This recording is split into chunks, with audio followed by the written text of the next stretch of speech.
Hello, in this video I'm gonna walk you through the financial model Excel template. I will show you the main inputs, the core outputs, reports and charts. So let's get started.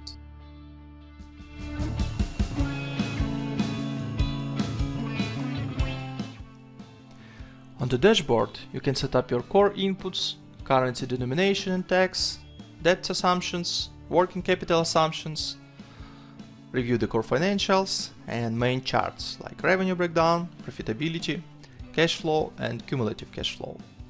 So let's start from services types. Here we have up to 5 different services types and you can change these yellow cells like A, B, C or any other names which you would like to use for your services. The next step is to set up the launch date for each of services types. So using the drop down, just pick the needed date. It can be the same date for all of the services or it can be different dates. The next step is to set up the tickets or orders amounts for each of the services by years. For example, 1000 in first year and plus additional 1000 of tickets or orders each next year. The same idea for other 4 line items. The next step is to set up the price per ticket or order. Let's pretend it can be $50, $55, $60, $65 and $70 for the service type 1. The same idea for other 4 services types. By gray color will be highlighted cells which you don't need to input. Let's pretend you want to start the service in January 23. Obviously you don't need to input any date in the year 2021 and year 2022 for the tickets and for the price per ticket, because it will not impact the model. So once you input all your wages, COGS, variable and fixed expenses and CAPEX, you may review your core financials, your revenue breakdown, profitability, cash flow and cumulative cash flow charts.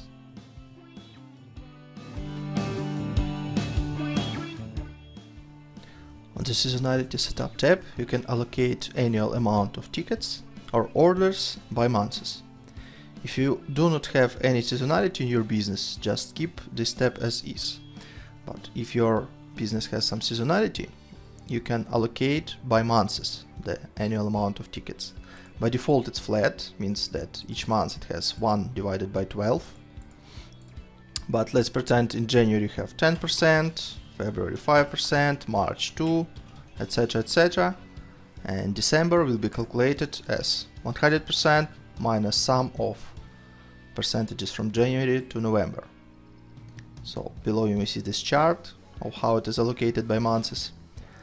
One more thing, please note that December is calculated automatically. So if you set up, for example, in January 90% and the sum from January to November will be more than 100%, you will see December in red. This means that there is some error because December cannot be minus 63% and it will be highlighted here and it will disappear on the chart.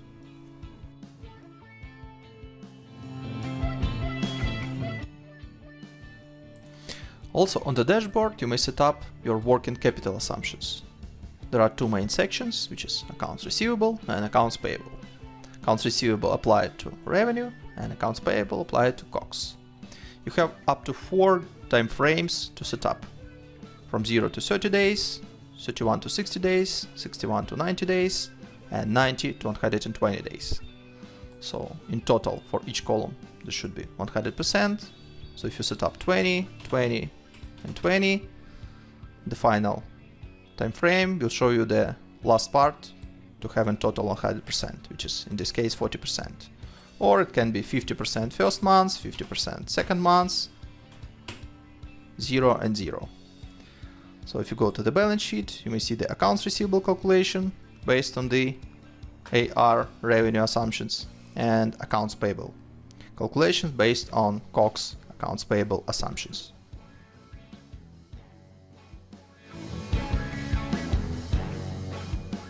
On the Income Statement tab, you may see your main components of your profit and loss, which is total revenue, total cost of goods sold, gross margin, total variable expenses, total admin salaries and wages, total fixed expenses, EBITDA, depreciation and amortization, EBIT, interest expense, net profit before tax, your corporate tax, and as a result, net profit after tax.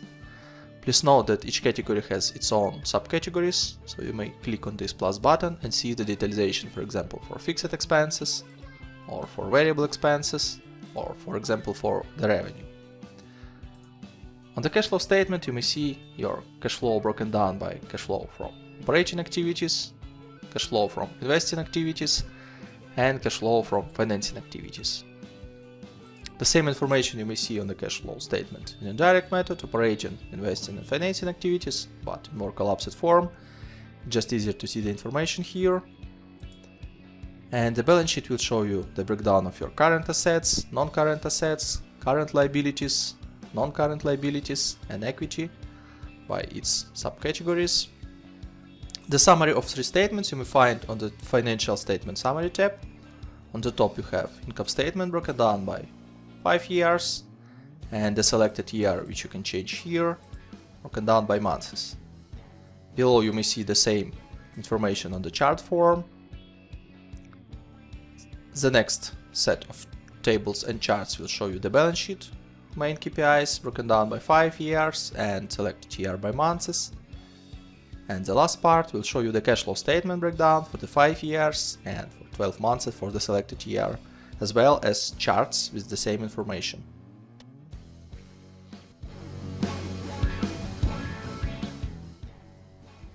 On the Sources and Uses tab, you may see the main sources of cash and main uses of this cash. So on the top you may see the funding structure, which is broken down by debts and equity amounts, and on the charts you may see the actual breakdown. Also you may see the gearing or debt to equity ratio here. The next report will show you the sources of funds broken down by different debts or grants, and equity broken down by funders, series A, B and C. Just more detailed view of funding structure on the top. And finally, below we may see the report, which is very detailed view of sources of cash, which is revenue receipts, debts and equity, and uses broken down by COGS, variable expenses, fixed expenses, salaries, debt repayments, interest repayments, corporate tax paid, capital expenditure, and finally the cash in bank. Also you may change the amount of months, which is 1 year, 2, 3, 4 and 5 years. So for example, for the year 5 you may take a look on the sources and on the uses. And below on the chart you may see this report in the graphical form, which is more easier to review.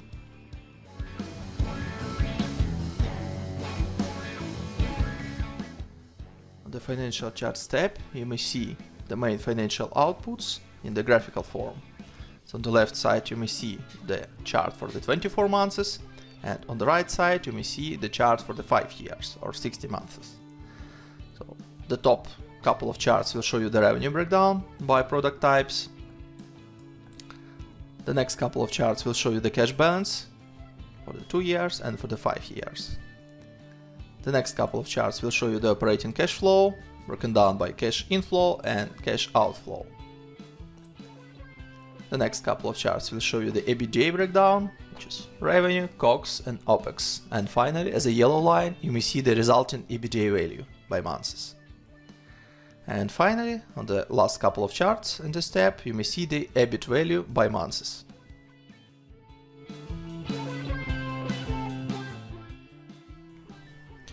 On the Operational Charts tab, you may see the main operational KPIs in 2 sets of charts. On the left side you may see 24 months, on the right side you may see 5 years or 60 months. On the top you may see the amount of tickets or orders by months. This is broken down by different services types.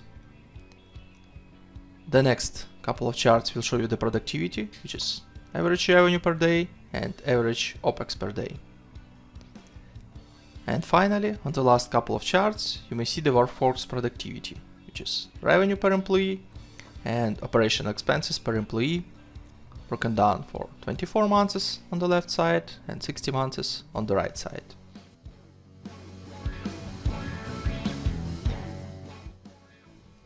On the Benchmarks KPIs tab, you may compare your financial outputs with your industry benchmarks. So you have 5 different benchmarks, which is gross margin, contribution margin, net profit, EBITDA, salaries and wages as a percentage of revenue. So in these cells you may see the values produced by the model after you set up all the drivers, and in these yellow cells you can set up your industry benchmarks. For example, gross margin for your industry, for your particular country is 85%. So below you may see the same information in graphical form.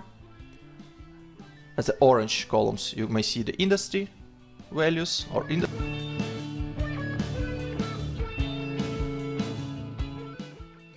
the top revenue tab you may see the absolute values of your revenue breakdown by product types and percentage breakdown. So on the top you can see this in tabular form.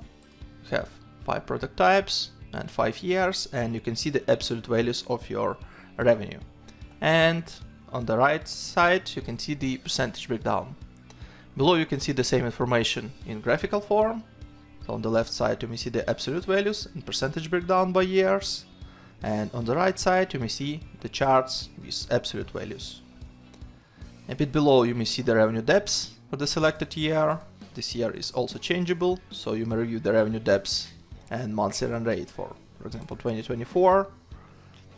And finally you may see the revenue bridge between these 2 years, which are also changeable. So you can set up for example from 2022 to 2024, and you may see the main drivers of your revenue growth by different product types.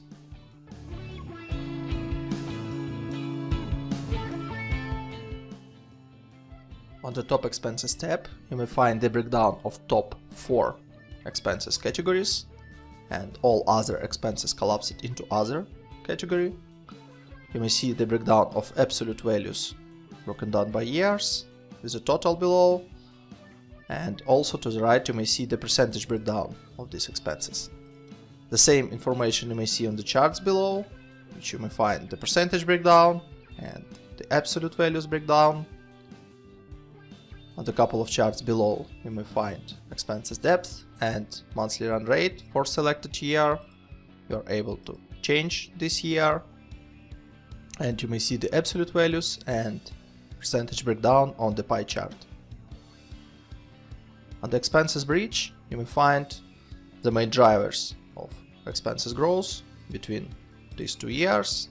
These years are also changeable, so you may select the first year and you may select the last year.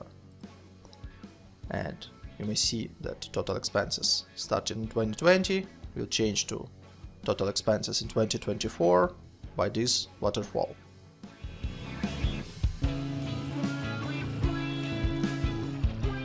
On the break-even tab you may find the calculation of revenue break-even level and break-even chart. For this particular use case you may find that your revenue break-even level is less than actual revenue calculation. This means that company is profitable.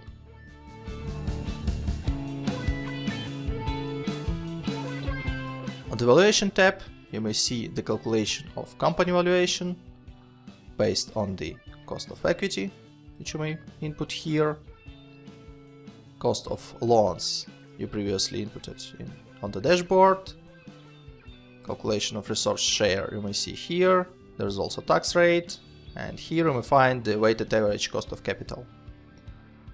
In the valuation model there is 2 valuation methods, which is EBITDA multiple and revenue multiple. You may select one of them, and below you may input multiple of methods. Based on this information we can see terminal value, which is calculated on unlevered free cash flow. You may see the present value of unlevered free cash flow, NPV, and multiplicator evaluation for this particular company.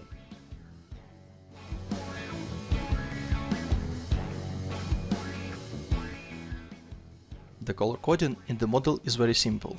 You may change any yellow cell in any yellow sheet within the model. This means that this yellow cell has some input, assumption or driver which impacts the calculation within the model.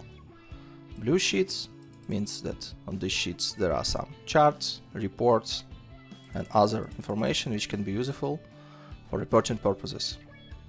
On the tabs without color, you have some extra calculations related to revenue, to debts, equity, inventory, and everything which is needed for the reporting. Additionally, you have Contents tab, which allow you to navigate across the model very simple. So you may click on any report and you can go back. It is broken down by reports, assumptions, statements, and setup. There is short explanation about what each tab does, but if you want to know more, you can go to How To and to see more detailed explanation of what each tab does and what inputs you may find on this sheet and what kind of outputs you may find on this sheet as well. Any header of this section is also clickable. So you may click on, for example, Book Assets, and you go directly to this tab.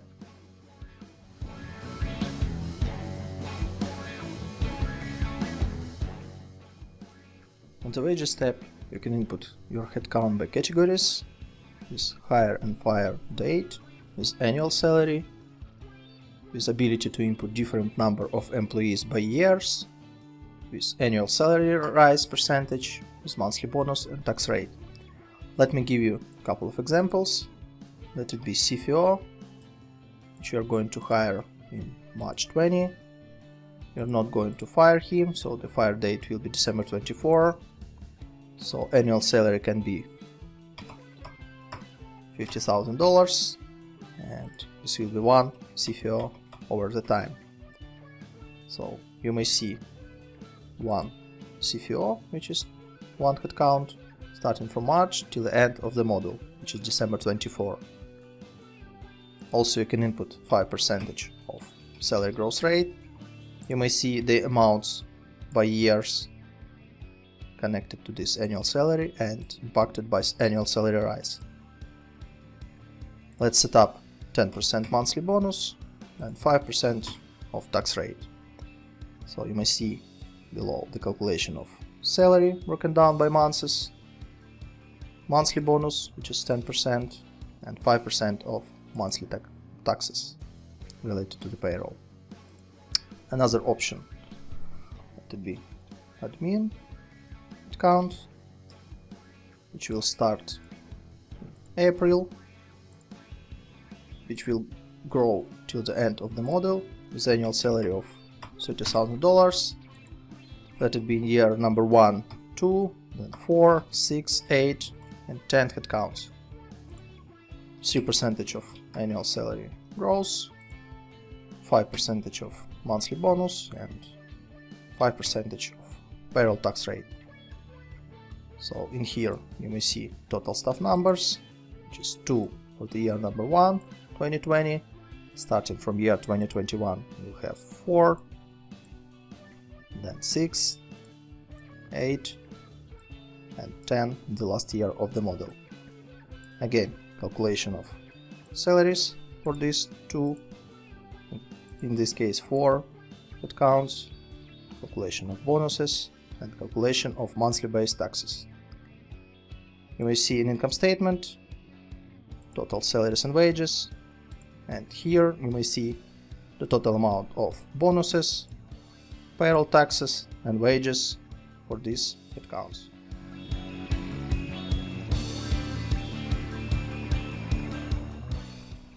On the COGS tab, you may set up your COGS assumptions for all your revenue streams. So on the top you may see the COGS assumptions section with revenue by service types.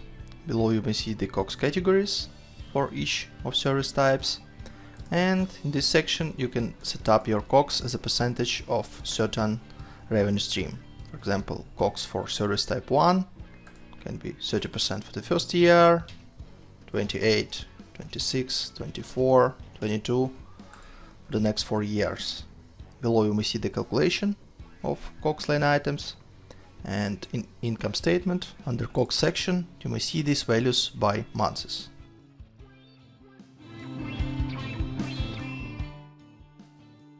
On the variable expenses tab, you may set up to 6 categories of your variable expenses as a percentage of total revenue. So on the left side you may see the names of your variable expenses line items, so you can type in any name if you would like. And on the right side you may see the variable expenses assumptions. So 10% means that for warehouse expenses in 2021 you will pay 10% of your total revenue. So it can grow over the time, for example 12%, 14%, 16%, 18%. Or you can decrease this percentage over the time, 9, 8, 7, 6. Below you may see the calculation of these variable expenses. And finally, income statement. Under the variable expenses category you may see the line items and monthly values for your variable expenses.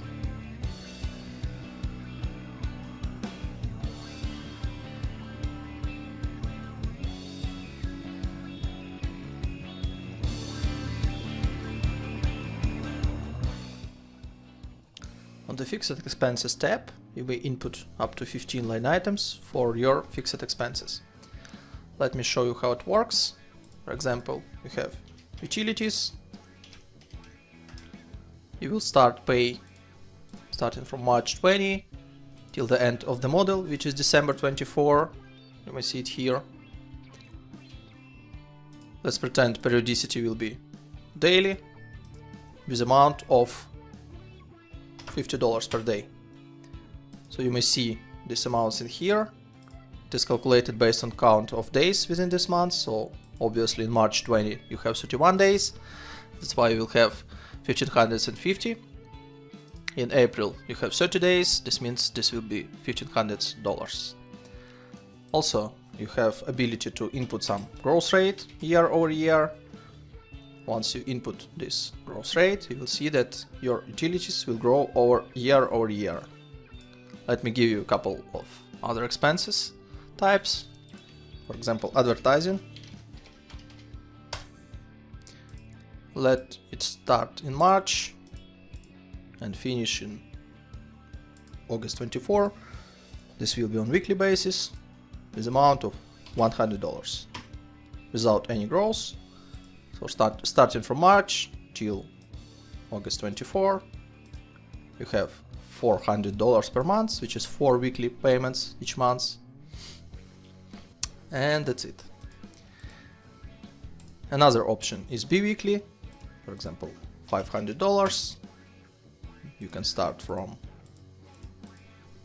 July, for example, and you will have 2 payments, which is 2 bi-weekly payments within the month. $500 multiplied by 2, you have $1,000 per month.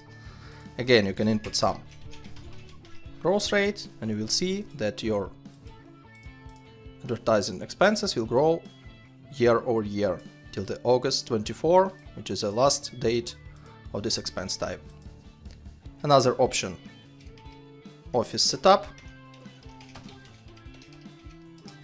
which can be one-time payment, which will happen in February 20 with amount of $5,000. Obviously you should not input any growth rates because this is just one-time fee, and you may see that office setup will happen in February 20 with this amount. Another option, insurance, let it be start from January 20 till the end of the model, and it can happen monthly with $1,000 per month, with 5% of growth first year, 3% of growth second year, 2% of growth third, and 1% year number 4. So you may see this calculation here. Starting from January 21, it will grow for 5%, which is $50. And starting from January 22, it will grow for 3%, which is additionally $32. Another option, quarterly. You may see that insurance will be paid $1,000 each quarter. You can start it, for example, from February, and this will be shifted to 1 month forward. Another option, semi-annually. In this case, you will have insurance payments once per half a year, again with a percentage of growth. And the last option is annual payments or yearly payments. You'll pay one time per 12 months, starting from February till December 24. For each expense type, you can use growth rate, and the calculation you may see in here. Also in income statement you may find total fixed expenses group. If you will ungroup this section, you can see these amounts broken down by months and by fixed expenses line items.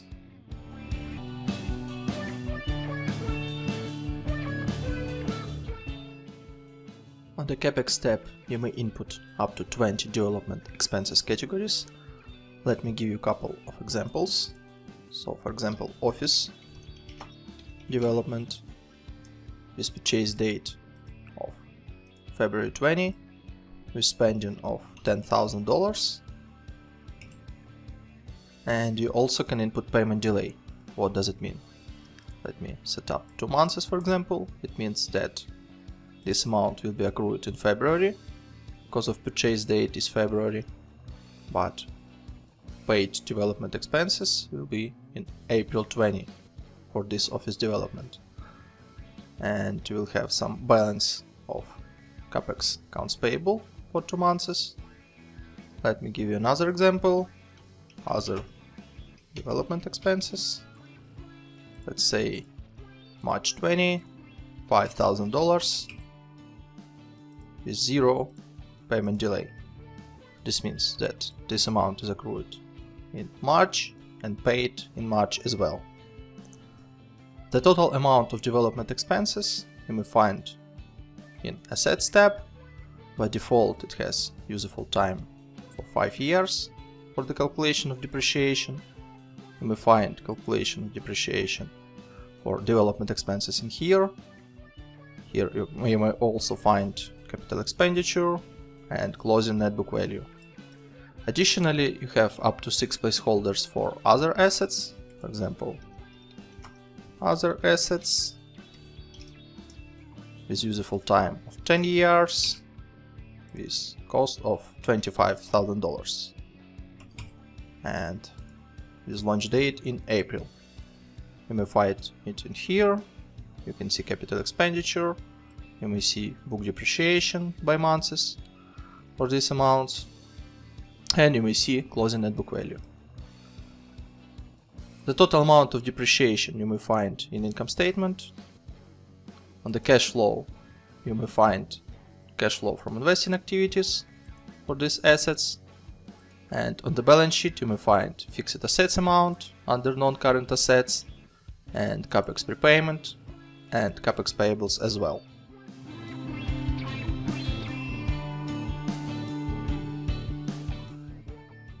On the capitalization table, you can input different founders and investors' contributions, broken down by different dates of funding, with different cost of share for each series, and you can see the dilution of shares after each round, and pre-money total equity and post-money total equity. Let's pretend that we have 2 founders, founder 1, founder 2. So total amount of shares for founder 1 can be 10,000, for founder number 2 20,000. Let's imagine that cost of share will be $2 and the date of founding is February. This means that investment for founder 1 is $20,000, for founder 2 is $40,000. In total they invest $60,000, which you may see here. The dilution is 33 to 67% of shares. So let's pretend that for Series A we have 1 investor and the date of issuance is May. Cost per share is $5 per share and number of shares is 1,000. So total amount of investment will be $5,000. You may see that before the Series A total equity was $60,000, after is $65,000, and investor 1 will have 3.23% of shares, and the shares of founder 1 and founder 2 also diluted, 32.26 and 46.52%. You can also input some amounts for Series B and Series C. The same way you can set up the date, cost of share, and up to 5 investors with up to 5 placeholders for number of shares.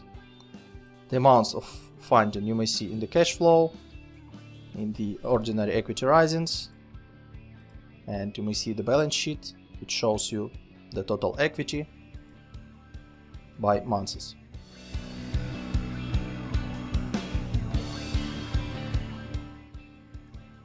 Also on the top of the dashboard you have debt assumptions. Let me show you how it works. So for each debt you are able to select the debt type. There are two debt types in the model, which is annuity and usual. Annuity means that each monthly payment, which consists your debt repayment plus interest expenses, will be equal each month. In case if you will select usual, your main debt repayments will be equal parts and interest will be just interest on the debt's closing balance. Let me give you an example how it works. So you may input some amount of the debt, the launch date, term will be 60 months, and interest can be 5%. You may also input the grant, which is just simple amount, which is paid in some specific months, and that's it. No repayments, no terms in terms of interest. So all the calculations of the debts you may see on the Capital tab. Calculations for debt number 1, debt number 2, debt number 3, total debts with grants. These calculations impacts income statement, interest expenses, the cash flow, interest paid, debt drawdowns, debt repayments, and on the balance sheet you have the debt closing balance.